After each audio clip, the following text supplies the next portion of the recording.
આજે મેં મારી લાઈફમાં ફર્સ્ટ ટાઈમ વોટિંગ કર્યું છે અને મેં ભાજપને વોટ આપ્યો છે અને મને પૂરેપૂરો વિશ્વાસ છે કે ગુજરાતમાં ભાજપ સરકાર જ આવશે અને જો નરેન્દ્ર મોદી આવશે ગુજરાતમાં તો જ આપણું સૌનું ગુજરાતનું હિત કરશે અને નરેન્દ્ર મોદી ગુજરાતમાં આવે તેવી 100% મને વિશ્વાસ છે। જીતેગા ગુજરાત।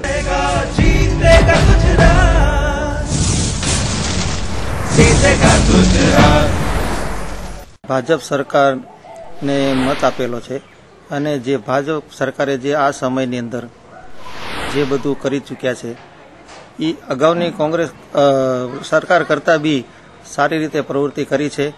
તો આજના ક્રેઝ પ્રમાણે લગભગ બધા ભાજપને જ મત આપ્યો છે એવું માનું છું અને ભાજપ જ આવશે એવું મને ચોક્કસ વિશ્વાસ છે।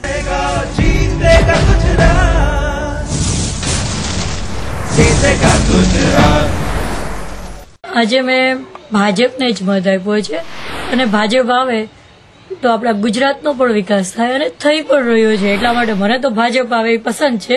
પણ નરેન્દ્ર મોદી જે કામ કરી શક્યા છે હજી સુધી કોઈ બીજા વિકાસના કાર્યોમાં કરી શક્યા નથી, એટલે મને એવું આજનું જોતા એવું લાગે છે કે નરેન્દ્ર મોદીનું ભાજપ જ આવશે।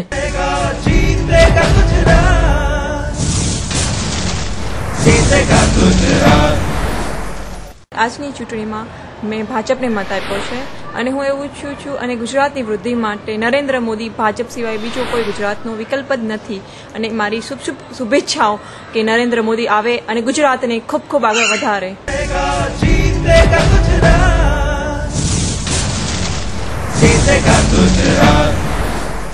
આ વખતે પહેલી વખત જ મેં મતદાન કર્યું ને મેં ભાજપને મત આપીને મને બહુ સારો અનુભવ લાગે છે અને વિશ્વાસ છે કે આ વખતે તે છેલ્લા 5 વર્ષમાં જેમ ભાજપે એટલી ગુજરાતને સફળતાના માર્ગે લઈ ગયા છે એવી રીતે આ વખતે તે શ્રી નરેન્દ્ર મોદીજી જીતી જાય ભાજપના અને પાછા 5 વર્ષ સુધી વધારે ગુજરાતને આગળ લઈ જાય એવી મારી શુભેચ્છા છે।